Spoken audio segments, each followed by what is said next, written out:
जय गुरुजी, शुक्राना गुरुजी, अनंतम अनंतम शुक्राना गुरुजी। गुरुजी महाराज जी के श्री चरणों में कोटि कोटि प्रणाम और गुरुजी की प्यारी सभी संगत को जय गुरुजी। संगत जी, गुरुजी महाराज इतने प्यारे हैं कि वो अपनी संगत के हर पल के साथी हैं। जब संगत हंसती है तब भी गुरुजी साथ होते हैं, जब जीवन में अंधकार छा जाता है तब भी गुरुजी हाथ थामे खड़े रहते हैं। गुरुजी महाराज अपनी संगत को कभी अकेला नहीं छोड़ते, चाहे जीवन में कितनी भी बड़ी परेशानी क्यों ना आ जाए। गुरुजी महाराज उस बुरे समय से संगत को बाहर निकाल ही लेते हैं। कई बार हमें पता भी नहीं चलता और गुरुजी महाराज चुपचाप हमारे कष्ट अपने ऊपर ले लेते हैं। गुरुजी महाराज केवल हमारी लाइफ ही नहीं, हमारी सोच को भी ब्लेस करते हैं। जहां निराशा होती है वहां उम्मीद जगा देते हैं और जहां रास्ते बंद हो जाते हैं वहां नए द्वार खोल देते हैं। हेल्थ की बात हो, मन की शांति हो या परिवार की खुशहाली, गुरुजी महाराज हर स्तर पर अपनी कृपा बरसाते हैं। पल पल गुरुजी महाराज अपनी संगत का ध्यान रखते हैं, कभी माँ बनकर, कभी पिता बनकर और कभी सच्चे मित्र बनकर हमें संभालते हैं। हम पुकारें या ना पुकारें, गुरुजी महाराज हर समय हमारे साथ होते हैं। आज का ये सत्संग गुरुजी महाराज जी की उसी अपार कृपा का प्रमाण है। संगत जी, आज का सत्संग बहुत ही सुंदर, बहुत ही प्यारा सत्संग है। सत्संग को पूरा जरूर सुने, पूरे भक्ति भाव के साथ सुने। संगत जी, आज हम जिस प्यारी और पुरानी संगत का सत्संग सुनने जा रहे हैं वो कमलेश आंटी का सत्संग है। तो चलिए संगत जी, सत्संग को शुरू करते हैं। जय गुरुजी, शुक्राना गुरुजी, अनंतम अनंतम शुक्राना गुरुजी। संगत जी, सबसे पहले गुरुजी महाराज जी के श्री चरणों में मेरा कोटि कोटि नमन और प्यारी सभी साथ संगत जी, आप सभी को भी मेरा सादर नमस्कार। जय गुरुजी, शुक्राना गुरुजी। संगत जी, जैसा कि हम सभी जानते हैं कि सत्संग करने वाले का भी भला होता है और सत्संग सुनने वाले का भी भला होता है। सत्संग केवल एक अनुभव साझा करना नहीं होता, बल्कि ये गुरुजी महाराज जी की कृपा को महसूस करने का एक माध्यम होता है।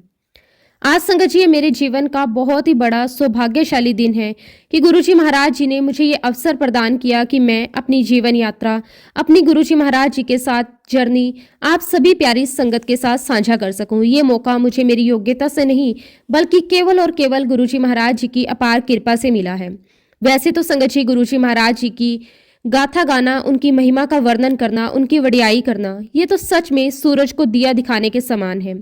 गुरुजी की महिमा शब्दों में समा ही नहीं सकती। फिर भी संगत जी, जब गुरुजी महाराज समय बुलवाते हैं तो संगत केवल माध्यम बनती है। सबसे पहले मैं आप सभी को सत्संग शब्द का अर्थ समझाना चाहती हूँ। सत्संग का अर्थ होता है सत्य का संग, सच्चे गुरु का संग, सच्ची संगत का संग। जहाँ गुरुजी का नाम लिया जाए, जहाँ उनके चमत्कारों की बात हो, जहाँ उनके प्रेम और कृपा की चर्चा हो, वही सच्चा सत्संग होता है।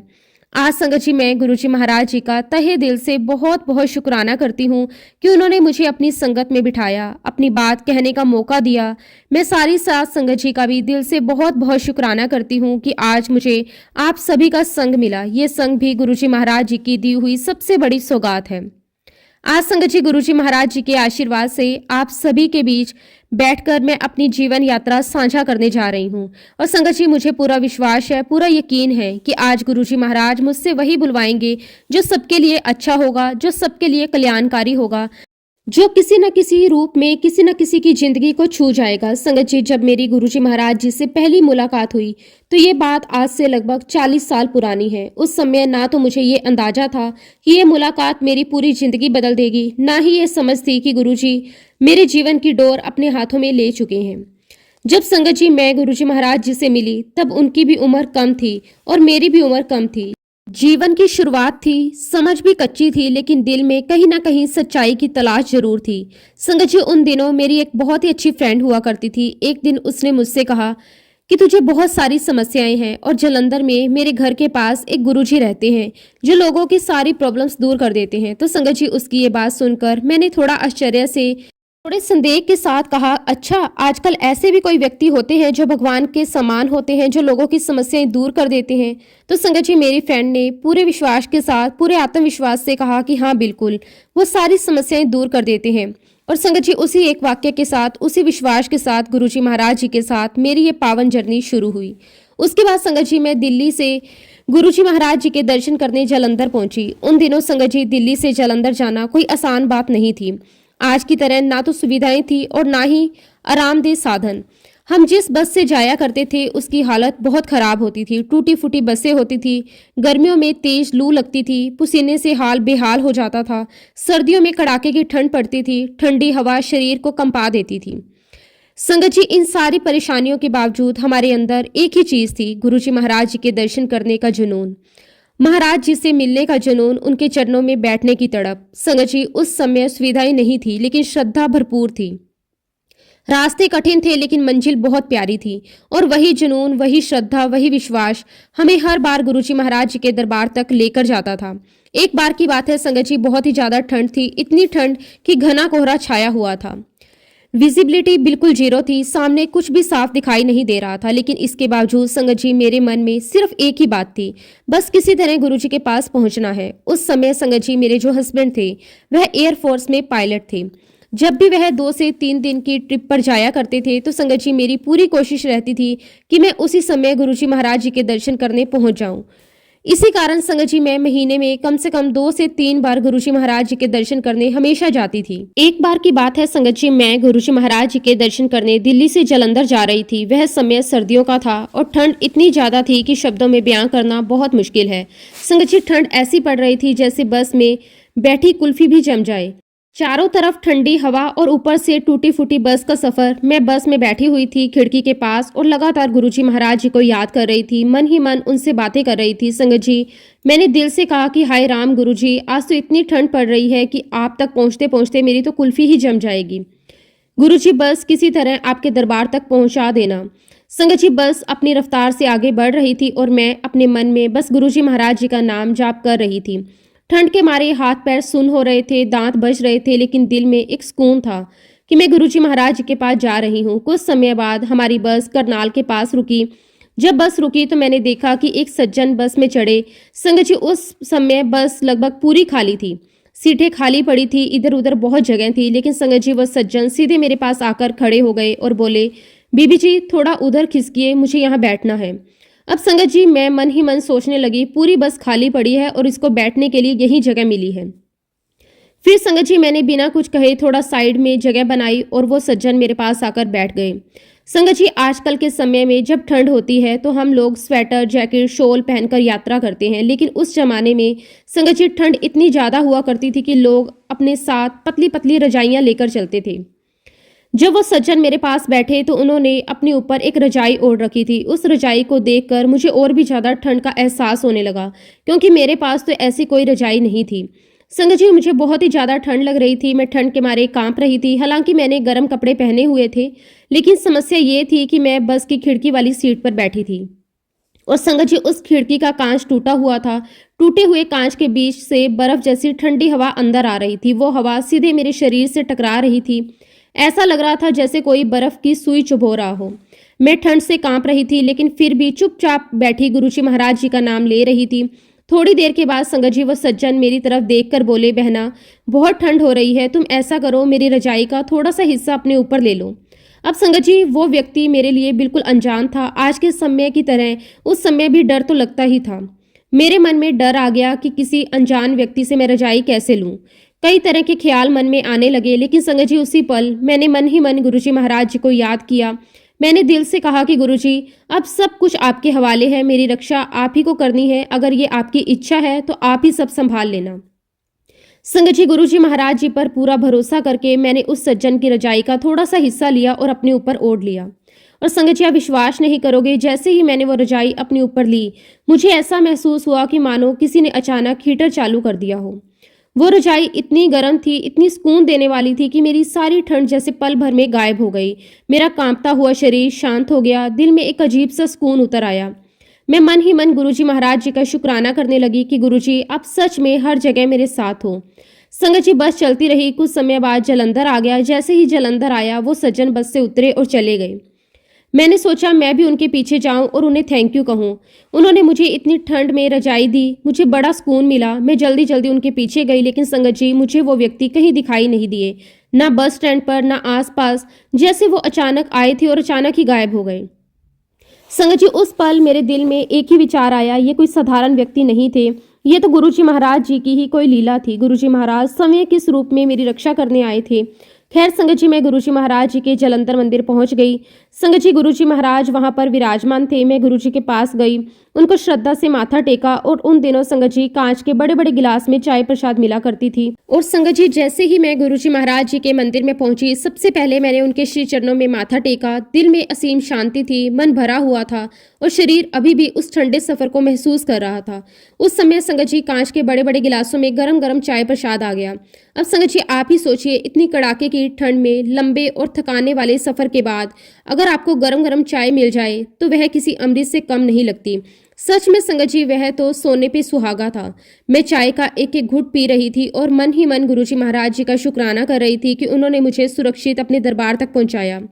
थोड़ी ही देर बाद संगत जी, गुरुजी महाराज जी ने बड़े सहज भाव से मेरी तरफ देखा और मुस्कुराते हुए मुझसे पूछा, आंटी बस में ठंड तो नहीं लगी?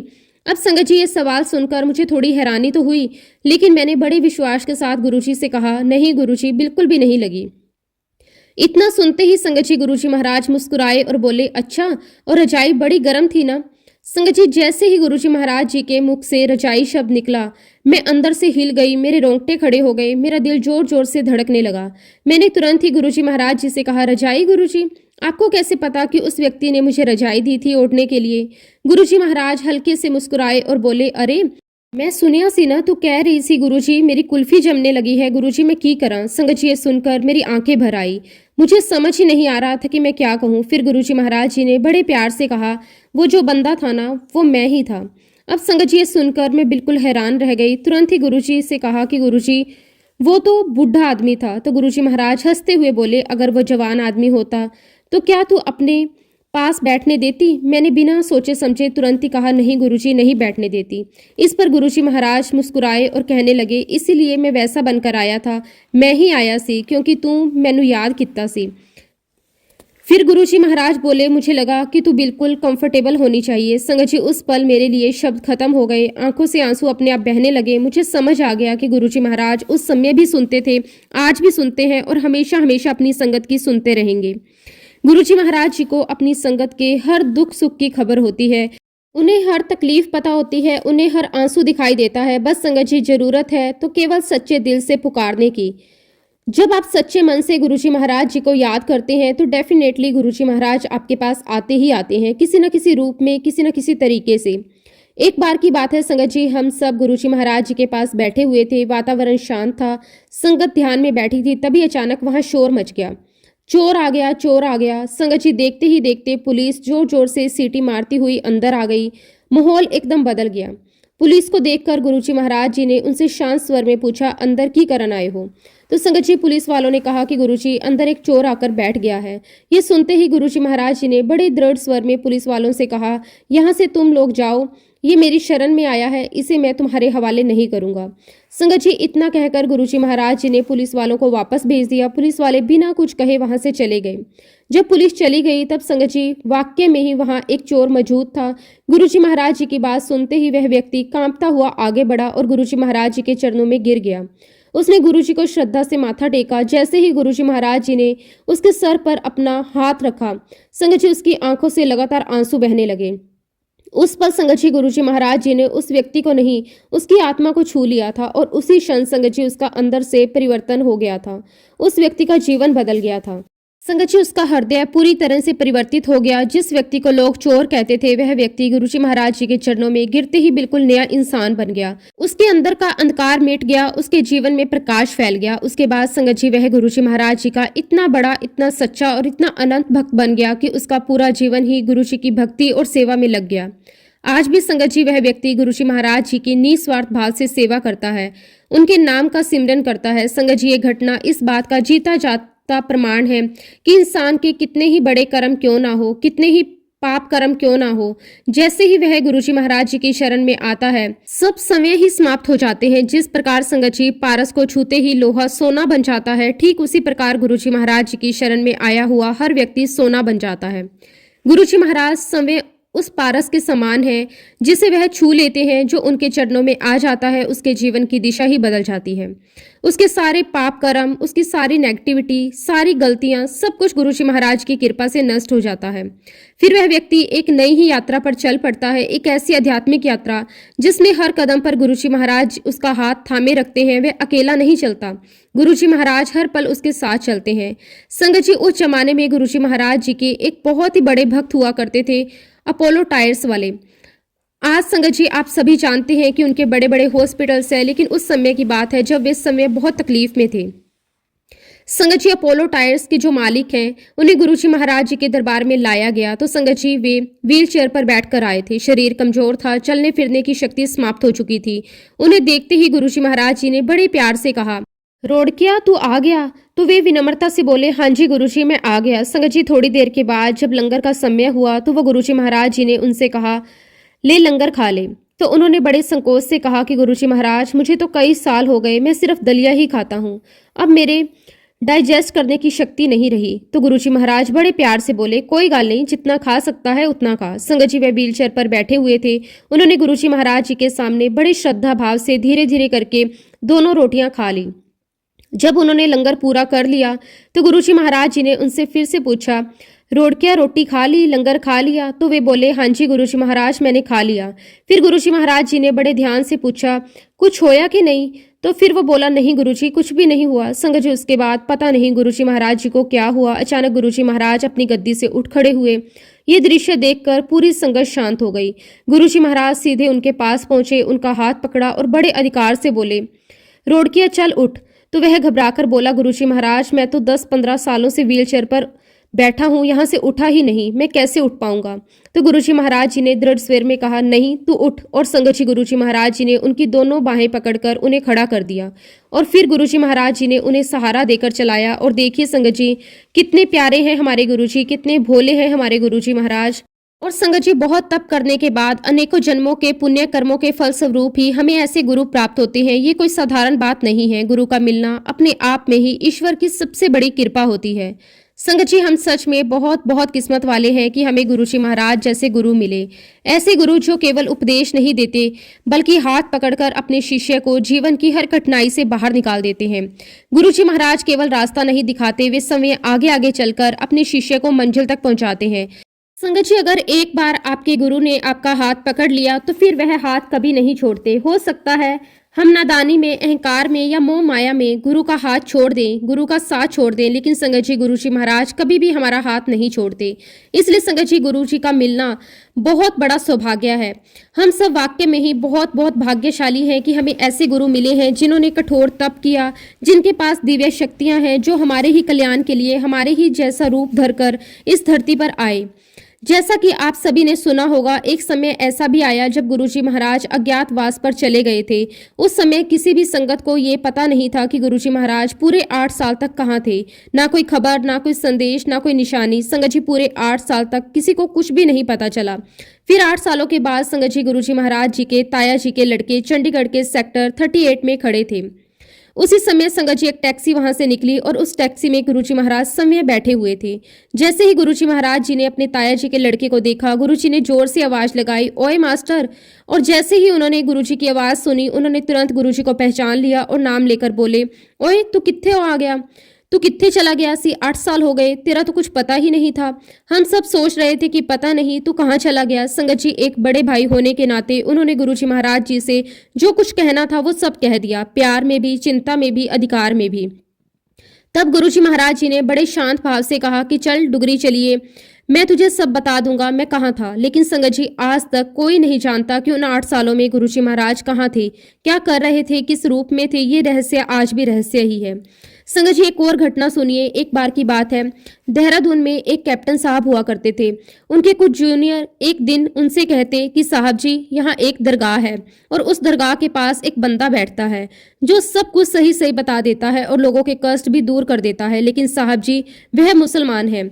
तो कैप्टन साहब मुस्कुराकर बोले, तो क्या हुआ, चलो चलते हैं, मिलकर आते हैं। संगत जी जब वे लोग दरगाह पहुंचे तो उन्होंने देखा कि वहां एक पीर बाबा बैठे हुए हैं। हरे रंग का कपड़ा पहना हुआ है, सर पर कपड़ा बंधा हुआ है, घनी दाढ़ी, पूरा वेश एक मुसलमान पीर का था। कैप्टन साहब फल लेकर गए थे। उन्होंने पीर बाबा के सामने फल रखे और अपनी सारी समस्याएं बता दी। पीर बाबा ने उनकी बातें बड़े ध्यान से सुनी और फिर बोले, अच्छा कोई बात नहीं। उन्होंने 2 फल उठाए और कैप्टन साहब को देते हुए कहा, एक फल तू खाना और एक फल अपनी वाइफ को खिलाना। संगत जी, कैप्टन साहब ने उनका आशीर्वाद लिया और अपने घर लौट आए। बहुत साल बीत गए, समय बदला, कैप्टन साहब कर्नल साहब बन गए और फिर संगत जी उनकी पोस्टिंग जलंधर में हो गई। जब वह जलंधर पहुंचे तो उन्हें पता चला कि यहाँ पर गुरुजी महाराज रहते हैं। तो उन्होंने कहा, किसी भी महापुरुष से मिलने में क्या ही बिगड़ता है, ये तो बहुत ही पुण्य का काम है। संगत जी, वह कर्नल साहब गुरुजी महाराज जी के पास पहुंचे। उन्होंने श्रद्धा से माथा टेका और गुरुजी के पास बैठ गए। तभी गुरुजी महाराज जी ने कहा, ओए कर्नल साहब, तू आ गया? तो वह बोला, हाँ जी गुरुजी। फिर गुरुजी महाराज मुस्कुराए और बोले, मैं तो तुझसे पहले भी मिल चुका हूँ। अब कर्नल साहब हैरान हो गए। उन्होंने कहा कि नहीं गुरुजी, मेरी तो अभी पोस्टिंग हुई है, मैं इससे पहले कभी जलंधर नहीं आया और ना ही आपसे मिला हूँ। तब गुरुजी महाराज जी ने कहा कि नहीं, बहुत साल पहले तो मेरे पास देहरादून में आया था, तो एक दरगाह में मेरे पास आया था और मैंने तुझे केले और संतरे दिए थे। संगत जी, सुनते ही कर्नल साहब को बड़ा आश्चर्य हुआ। उन्होंने कांपती आवाज में कहा, तो गुरुजी वो आप थे? गुरुजी महाराज बोले, हाँ वो मैं ही था। तो कर्नल साहब बोले, पर गुरुजी वो तो कोई पीर बाबा थे। तो गुरुजी महाराज जी ने फिर कहा, नहीं वो मैं ही था, मैंने ही तुझे आशीर्वाद दिया था। और संगत जी, फिर गुरुजी महाराज जी ने आगे बताया, मैंने उस समय तुझे केला और संतरा दिया था, तू मेरे पास अपनी वही प्रॉब्लम लेकर आया था। ये सुनते ही संगत जी कर्नल साहब का तो आश्चर्य का कोई ठिकाना ही नहीं था। वह भाव विभोर हो गए, आंखें भर आई और हाथ अपने आप जुड़ गए। वह बड़े विनम्र भाव से बोले, हाँ जी गुरुजी, आप बिल्कुल सही कह रहे हैं, ये सब कुछ वैसा ही हुआ था। फिर कर्नल साहब बोले, गुरुजी महाराज, मैं आपको उस समय कैसे पहचानता? मैं तो आपको जानता ही नहीं था, मुझे तो ये लग रहा था कि मैं किसी पीर बाबा के पास आया हूँ। तब गुरुजी महाराज जी ने बहुत शांत और गंभीर स्वर में कहा, नहीं, उस समय मैं अपने अज्ञातवास पर था। संगत जी, ये बात सुनकर कर्नल साहब के रोंगटे खड़े हो गए। उन्हें समझ आ गया कि गुरुजी महाराज साधारण देह में नहीं बल्कि हर रूप में, हर मजहब में, हर जगह अपनी संगत की रक्षा करते हैं। संगत जी, ये घटना हमें साफ साफ बताती है कि हम सबके कल्याण के लिए गुरुजी महाराज जी ने कितना कठोर तप किया। उन्होंने वर्षों तक अज्ञातवास में रहकर अलग अलग रूप धारण करके केवल और केवल अपनी संगत के कष्ट दूर करने के लिए ये दिव्य लीला रची है। और उस तप की शक्ति से ही संगत जी गुरुजी महाराज जी ने तब भी कल्याण किया, आज भी कर रहे हैं और आगे भी करते रहेंगे।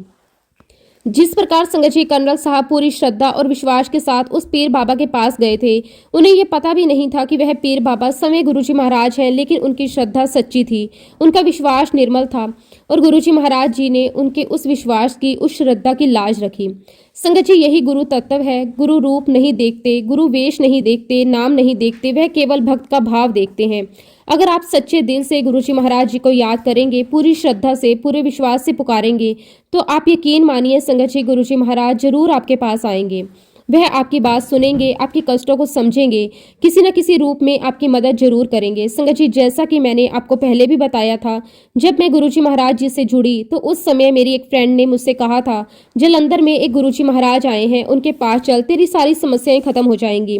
संगत जी, जब हम उन दिनों गुरुजी महाराज जी के पास जाया करते थे तो वहाँ कोई भव्य दरबार नहीं था, ना कोई बड़ी गद्दी थी, ना कोई आडंबर था। उस समय एक साधारण सी कुर्सी हुआ करती थी जिस पर गुरुजी महाराज बैठते थे।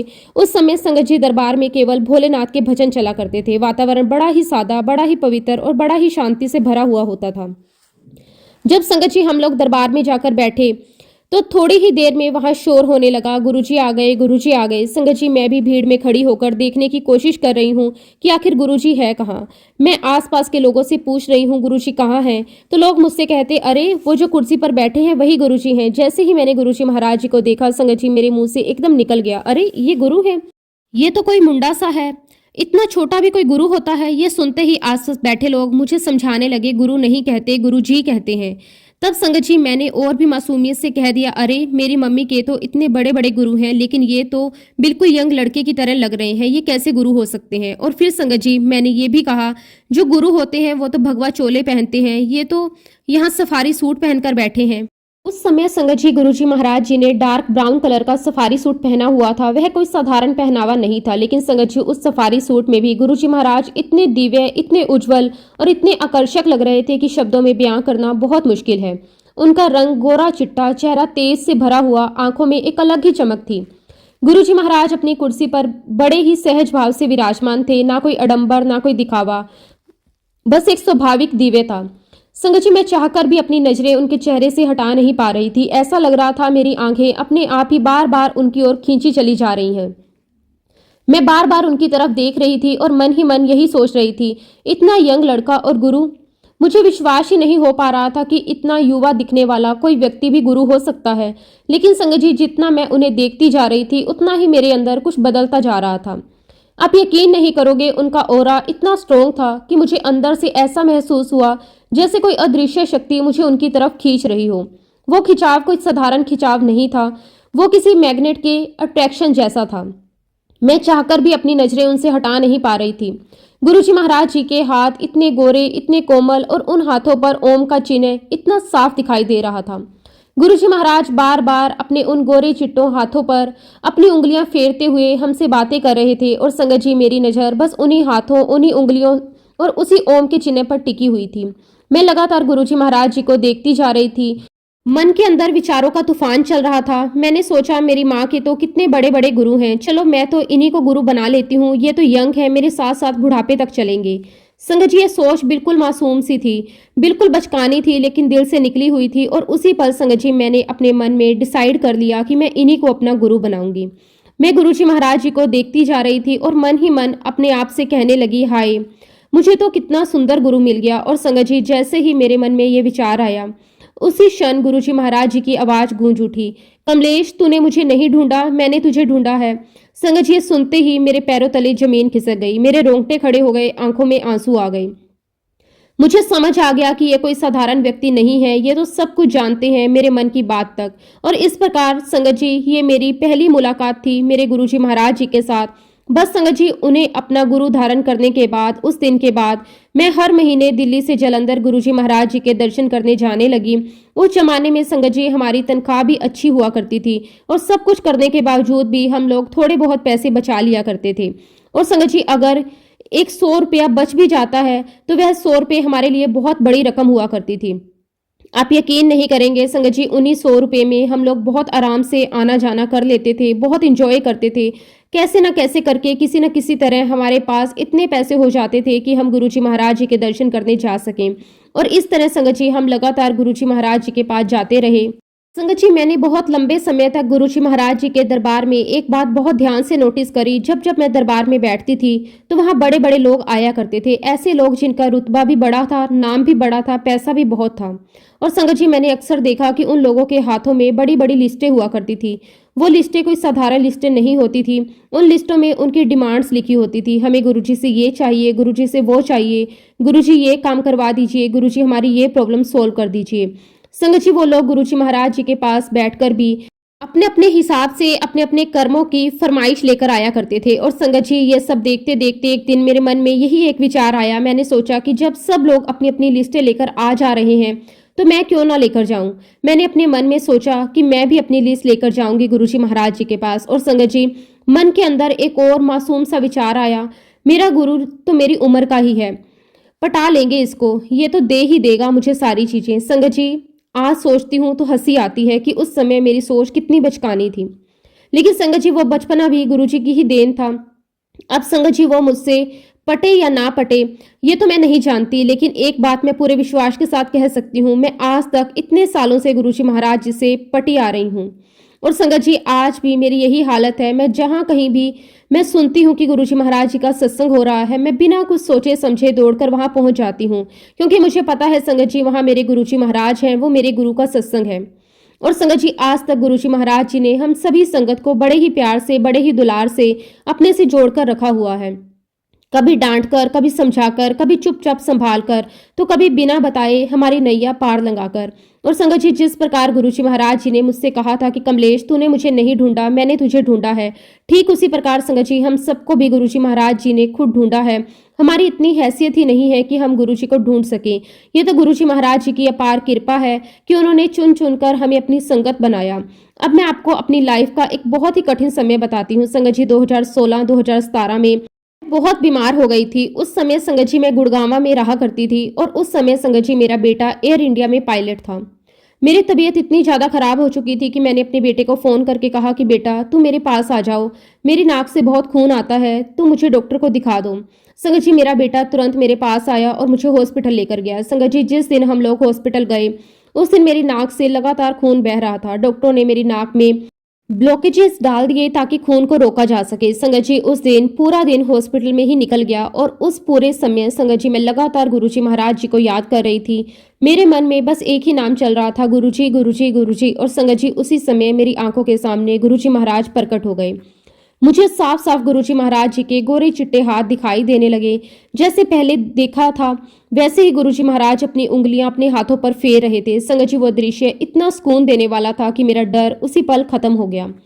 मैंने अपने मन में बस इतना कहा कि गुरुजी महाराज आप आ गए हो, अब मुझे कुछ भी नहीं होगा। इसके बाद संगत जी मेरे सारे टेस्ट हुए और टेस्ट की रिपोर्ट में डिक्लेयर कर दिया गया कि मुझे ब्लड कैंसर है। आप यकीन नहीं करोगे, मैं 28 दिन तक हॉस्पिटल में एडमिट रही।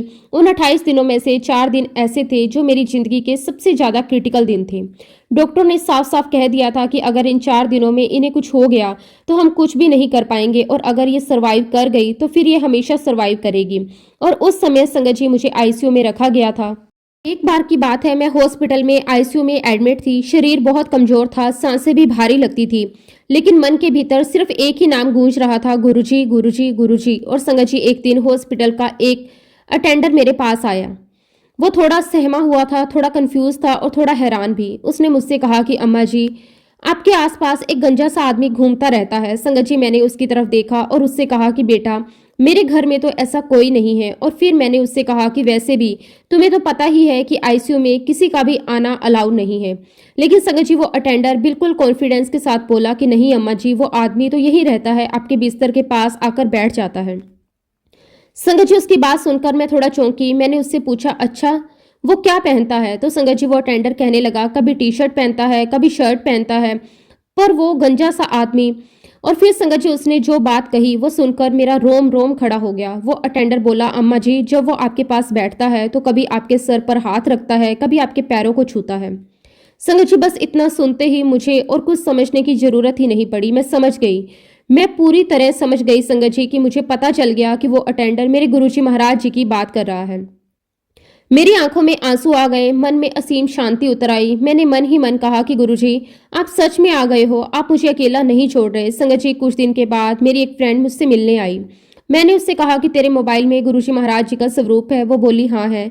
संगत जी उसने तुरंत अपने मोबाइल में गुरुजी महाराज जी का स्वरूप निकाला। मैंने उसी वक्त उस अटेंडर को बुलाया और उसे गुरुजी का स्वरूप दिखाकर कहा देख ये वही है क्या जो मेरे पास बैठते हैं? संगत जी जैसे ही उस अटेंडर की नजर गुरुजी महाराज जी के स्वरूप पर पड़ी वो खुशी के मारे उछल पड़ा। वो बोला अरे हाँ अम्मा जी ये तो है, ये तो रोज आपके पास बैठते हैं। संगत जी उसकी आंखों में डर नहीं था, भ्रम नहीं था, सिर्फ सच्चाई थी। और संगत जी आप जानते हो वो अटेंडर मुझसे आगे क्या कहता? वो मुझसे कहता कि अम्मा जी मैं इनसे मिलना चाहता हूँ। संगत जी मेरे मुंह से अपने आप निकल गया बेटा ये अब अपने फिजिकल फॉर्म में नहीं है, इन्होंने अपना चोला छोड़ दिया। लेकिन संगत जी मेरी बात सुनकर भी वो अटेंडर बिल्कुल नहीं माना। वो बोला अरे अम्मा जी ऐसे कैसे फिजिकल फॉर्म में नहीं है, वो तो रोज ही मैं देखता हूँ और वो तो आपके पास आकर बैठते हैं। संगत जी ये सुनकर मेरा सिर गुरुजी महाराज जी के चरणों में अपने आप झुक गया। और संगत जी अब मैं आपको वो 4 दिन बताती हूँ जो मेरी जिंदगी के सबसे ज्यादा क्रिटिकल दिन थे। डॉक्टरों ने साफ कह दिया था कि अगर इन 4 दिनों में ये सरवाइव कर गई तो सब ठीक रहेगा। और संगत जी उन 4 दिनों में गुरुजी महाराज लगातार मेरे साथ थे। दिन हो या रात हो, नींद में हो या होश में, मुझे ऐसा लगता था कि कोई मुझे थामे हुए है। और संगत जी आप बिलीव नहीं करोगे, उन 4 दिनों में गुरुजी महाराज जी ने मेरे सारे कष्ट काट दिए। दर्द कम होता गया, डर खत्म होता गया और भरोसा और भी ज्यादा गहरा होता गया। और फिर संगत जी जब 28 दिन के बाद मैं हॉस्पिटल से बाहर आई तो रिपोर्ट ने सबको चौंका दिया। मुझे कोई कैंसर नहीं था। मेरे गुरुजी महाराज जी ने मेरे सारे कष्ट पूरी तरह काट दिए थे। आज मैं आप सभी से बस यही कहना चाहती हूँ कि गुरुजी महाराज जी में पूर्ण विश्वास रखिए। गुरुजी हर पल आपके साथ हैं। गुरुजी महाराज हमेशा आपके आसपास ही रहते हैं, वो आपकी रक्षा करते हैं, आपको ब्लेस करते हैं। और संगत जी किसी भी सूरत में गुरुजी महाराज आपको कभी नहीं छोड़ते। गुरुजी महाराज जी में विश्वास रखिए, पूरी श्रद्धा रखिए और फिर देखिए संगत जी कैसे आपके जीवन के सारे कष्ट गुरुजी महाराज खुद दूर करेंगे। शुक्राना मेरे मालिक, आपका अनंतम अनंतम शुक्राना। संगत जी अब मैं अपने सत्संग को यहीं पे विराम देना चाहती हूँ। अगर सत्संग के दौरान मुझसे कोई भी गलती हुई हो तो मैं सारे संगत परिवार से और गुरुजी महाराज जी से हाथ जोड़कर माफ़ी चाहती हूँ। जब भी गुरुजी महाराज मुझे आज्ञा देंगे मैं अपना अगला शुक्राना सत्संग भी आप सबके साथ जरूर शेयर करूँगी। जय गुरुजी, शुक्राना गुरुजी, अनंतम अनंतम शुक्राना गुरुजी। ओम नमः शिवाय, शिवजी सदा सहाय। ओम नमः शिवाय, गुरुजी सदा सहाय। जय गुरुजी, शुक्राना गुरुजी। जी अगला सत्संग हम प्राची आंटी का सुनेंगे। बहुत ही सुंदर, बहुत ही प्यारा सत्संग है। जय गुरुजी, शुक्राना गुरुजी, अनंतम अनंतम शुक्राना गुरुजी। संगत जी, सबसे पहले मैं गुरुजी महाराज जी का तहे दिल से बहुत बहुत शुक्राना करती हूँ। जय गुरुजी, शुक्राना गुरुजी मेरे महाराज कि उन्होंने मुझे ये अवसर प्रदान किया कि मैं अपनी गुरु कृपा, अपने अनुभव, अपनी जर्नी आप सभी प्यारी संगत के साथ शेयर कर पाऊँ। संगत जी, मुझे काफ़ी समय से गुरुजी महाराज जी का मैसेज आ रहा था कि अपना शुक्राना सत्संग शेयर कर, लेकिन पता नहीं क्यों संगत जी मैं सत्संग शेयर नहीं कर पा रही थी। कभी मन में डर, कभी संकोच, कभी ये सोच कि मैं कैसे बोलूँगी, मेरी बातें सुनने लायक भी है या नहीं। लेकिन संगत जी, गुरुजी महाराज जब चाहें तभी संगत में बुलवा सकते हैं। और आज संगत जी फाइनली गुरुजी महाराज जी के आशीर्वाद से मैं अपना सत्संग शेयर कर रही हूँ। जैसा कि गुरुजी महाराज कहते हैं कि शुरू से शुरू करो, तो संगत जी आज मैं अपनी जर्नी आप सभी के साथ शुरू से शेयर करूंगी। संगत जी, मुझे सबसे पहले गुरुजी महाराज के बारे में 2014 में पता चला, लेकिन संगत जी उस समय हम गुरुजी महाराज जी को समझ नहीं पाए थे, उनकी महिमा को पहचान नहीं पाए थे। और संगत जी, मेरे पापा को नवंबर 2013 में स्ट्रोक का अटैक आया था और जनवरी 2014 में उनका रिप्लेस हुआ था।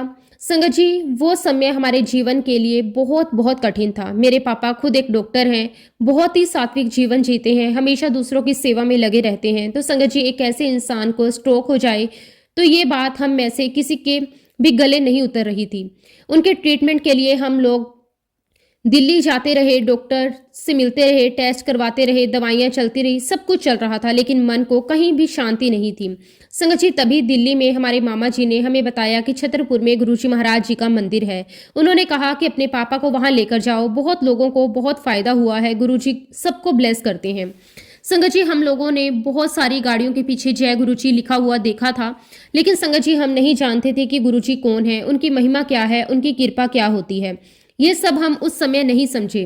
लेकिन संगत जी, उस समय हम अपने पापा की कंडीशन को लेकर बहुत ही ज़्यादा परेशान थे, इसलिए मामा जी की बात मानकर हम लोग पापा को लेकर गुरुजी महाराज जी के बड़े मंदिर चले गए। संगत जी, वहां जाकर हमने चाय प्रसाद लिया, लंगर प्रसाद किया, मन को थोड़ी शांति जरूर मिली। लेकिन संगत जी, तब तक हमें यह भी नहीं पता था कि गुरुजी महाराज अपने चोले में नहीं है। संगत जी, वही मंदिर में मेरी मम्मी ने एक सेवादार अंकल से पूछा कि अंकल, हमें गुरुजी महाराज जी का स्वरूप कहाँ मिलेगा। तो संगत जी, उस सेवादार अंकल ने बहुत सहजता से मेरी मम्मी से कहा कि आंटी, आपका स्वरूप आपके पास पहुंच चुका है। संगत जी, हम लोगों को ये बात बिल्कुल भी समझ नहीं आई। लेकिन संगत जी, हम तो पहली बार बड़े मंदिर गए थे, ये कैसे हो सकता है कि गुरुजी महाराज का स्वरूप पहले से ही हमारे पास पहुंच चुका हो। खैर संगत जी, हम लोग वहां से वापस अपने मामा जी के घर आ गए। जब हम घर पहुंचे तो संगत जी, मेरे दूसरे मामा जी भी पापा को देखने आए हुए थे।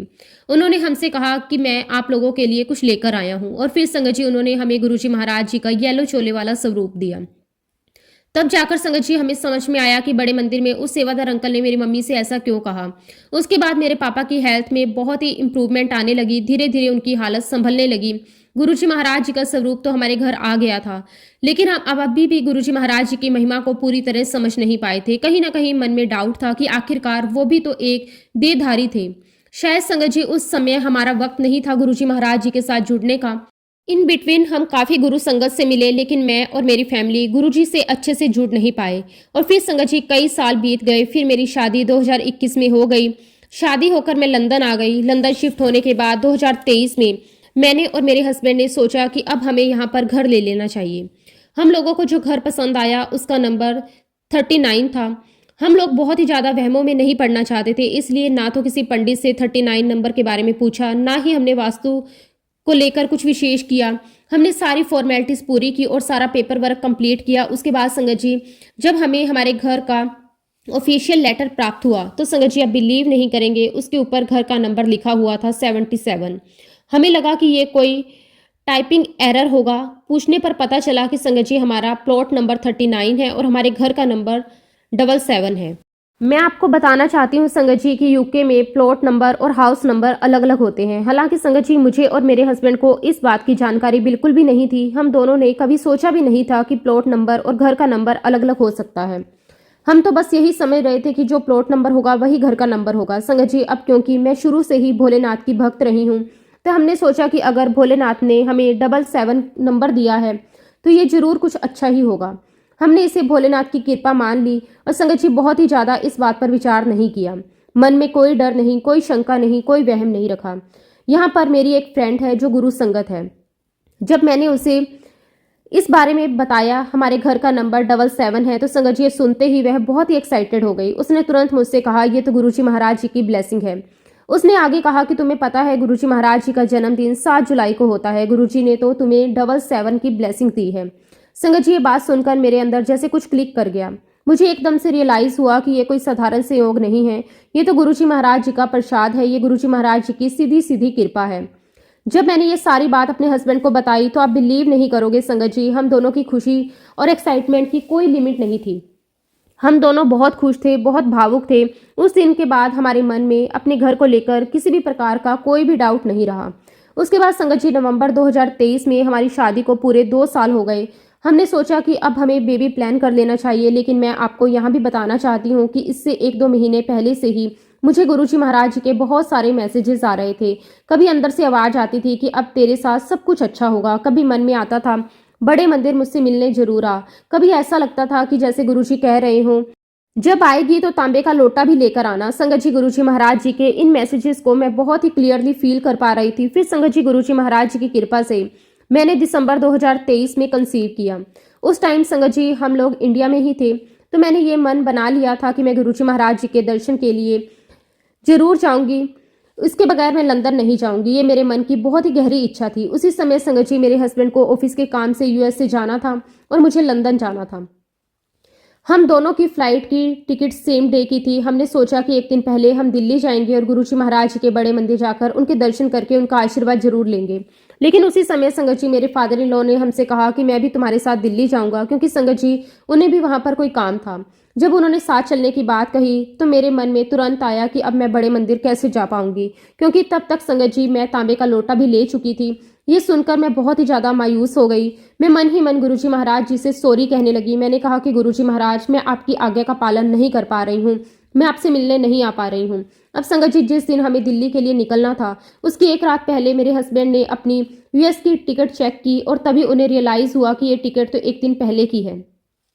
मतलब संगत जी जिस दिन हमें सुबह निकलना था उस दिन रात की ही फ्लाइट थी। पहले हमें लगा था कि टिकट अगले दिन की है, लेकिन संगत जी वह तो उसी दिन की थी। जब ये बात मेरे फादर इन लॉ को पता चली तो संगत जी उन्होंने हमसे कहा कि तुम लोग दिल्ली चले जाओ, मैं अभी तुम्हारे साथ नहीं जा सकता। उस पर मुझे साफ साफ समझ आ गया कि गुरुजी महाराज जी ने सारी सेटिंग खुद कर ली। लेकिन अगर मेरे फादर इन लॉ साथ चलते तो हम कभी भी बड़े मंदिर नहीं जा पाते। हम लोग दिल्ली पहुंचे। उस दिन रात को मेरे हस्बैंड की फ्लाइट थी, वो यूएसए के लिए निकल गए और संगत जी मेरे पास पूरा नेक्स्ट दिन था।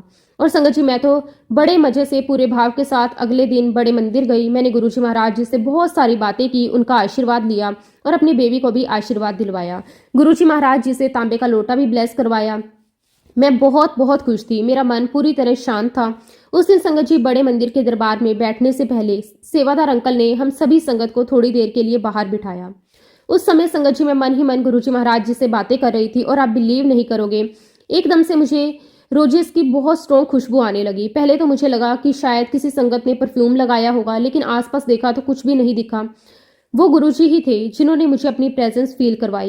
और संगत जी उस समय बाहर बैठे बैठे मेरे मन में अपने आप ही मेरा सुखी रहे परिवार शब्द चलने लगा और उसकी एक लाइन अपने आप मेरे मन में गूंजने लगी, जो मंगिया सी मिल गया मैनू तेरी चरनी आगे। और संगत जी ये गुरुजी महाराज मुझे मेरे बेबी के लिए याद दिलवा रहे थे। शुक्राना मेरे मालिक, आपका अनंतम शुक्राना। और गुरुजी मुझे कह रहे थे, जो देख तूने मेरे आगे अरदास की थी वो अरदास मैंने पूरी की है। और फिर संगत जी बड़े मंदिर से दर्शन करने के बाद मुझे वापस अपने होटल आना था, तो संगत जी मैंने अपने लिए कैब बुक की। और जैसे ही संगत जी मैं कैब में बैठी, कैब के ड्राइवर ने मुझसे पूछा कि आज गुरुजी महाराज जी ने आपको क्या खिलाया। तब संगत जी मैंने अंकल से पूछा कि अंकल क्या आप भी गुरुजी को मानते हो। तो अंकल ने मुझे बताया कि हाँ, मैं खुद गुरुजी महाराज के मंदिर में सेवादार हूँ, क्योंकि संगत जी मेरी प्रेगनेंसी का वह पहला मंथ था। मुझे अपना काफ़ी ध्यान रखना था, ये बात गुरुजी महाराज जी को पता थी। इसलिए संगत जी गुरुजी महाराज जी ने अपने सेवादार अंकल को भेजा मुझे ड्रॉप करने के लिए। पूरे रास्ते वो भैया ने और मैंने गुरुजी महाराज जी के बारे में बहुत सारी बातें करी और संगत जी उन्होंने मुझे बहुत सेफली अपने होटल पर ड्रॉप किया। शुक्राना मेरे गुरुजी महाराज, मेरा इतना ध्यान रखने के लिए आपका लख लख शुक्राना। और संगत जी जुलाई 2024 में मेरी प्रेगनेंसी का 8वां महीना था। तब संगत जी मैं लंदन में थी। मैंने गुरुजी महाराज जी के जन्मदिन का सत्संग अटेंड किया था। उस समय संगत जी मुझे प्रेगनेंसी में डायबिटीज़ हो गया था और मुझे हर मील के बाद अपना शुगर लेवल मेज़र करना होता था क्योंकि मेरी शुगर कम्प्लीटली बंद थी। बट मैंने सत्संग में चाय प्रसाद ली थी जिसमें शक्कर होती है। मैंने केक प्रसाद खाया, मैंने कड़ा प्रसाद खाया, मैंने वहाँ पर सब कुछ खाया। ये सब कुछ देखते हुए संगत जी मेरे हस्बैंड ने मुझसे कहा कि आज घर जाकर शुगर की रीडिंग मत लेना क्योंकि बहुत ही ज़्यादा आने वाली है। लेकिन संगत जी मैंने मन ही मन कहा कि कोई बात नहीं, तो घर जाकर मैंने अपनी शुगर की रीडिंग ज़रूर मैं लूँगी और मुझे अपने गुरुजी महाराज जी पर पूरा विश्वास है। आप बिलीव नहीं करोगे संगत जी, जब मैंने घर आकर अपनी शुगर रीडिंग ली, गुरुजी महाराज जी के आशीर्वाद से मेरी शुगर बिल्कुल नॉर्मल थी। ये सब कुछ मेरे गुरुजी महाराज जी की महिमा थी। शुक्राना मेरे मालिक, आपका अनंतम शुक्राना। संगत जी मेरी डिलीवरी की ड्यू डेट से पहले जो मेरा अल्ट्रासाउंड होना था उससे मुझे डॉक्टर ने बताया था कि आपके बेबी की पोजीशन यूट्रस में उल्टी हो गई है जिसे ब्रिज पोजीशन कहते हैं और उसकी वजह से आपका सी सेक्शन करना होगा। ये बात सुनकर संगत जी मैं बहुत ज़्यादा डर गई थी और सीधे हॉस्पिटल से मैंने घर आकर गुरुजी के पास मंदिर में जाकर खड़ी हुई। मैं लगातार गुरुजी महाराज जी के स्वरूप को निहारने लगी जैसे मैं गुरुजी महाराज जी से इस बात का आंसर मांग रही थी। और वाकई में ही संगत जी गुरुजी महाराज जी ने मुझे आंसर भी दिया। गुरुजी महाराज जी ने मुझे टेलीपैथी के थ्रू मेरे मन में एक सॉन्ग की लाइन डाली, मैं नाल खड़ा हाँ तेरे, फिक्र ना करया कर। बस फिर संगत जी उसके बाद मेरी सारी टेंशन खत्म हो गई। मैंने सोचा कि बेबी तो खुद गुरुजी महाराज जी की देन है, तो गुरुजी ही जाने कि इसे इस दुनिया में कैसे लाना है, इसे कैसे आना है। तब से संगत जी अपने बेबी को गुरुजी महाराज जी का बाबू बोलती हूँ। और संगत जी उसके बाद गुरुजी महाराज की कृपा से सब कुछ नॉर्मल रहा। उसके लिए गुरुजी महाराज जी का जितना भी शुक्राना करूं उतना कम है। शुक्राना मेरे मालिक, अनंतम अनंतम शुक्राना। इसी के साथ संगत जी मैं अपने शब्दों को विराम देती हूँ। ओम नमः शिवाय, शिवजी सदा सहाय। ओम नमः शिवाय, गुरुजी सदा सहाय। जय गुरुजी, शुक्राना गुरुजी, अनंतम अनंतम शुक्राना गुरुजी।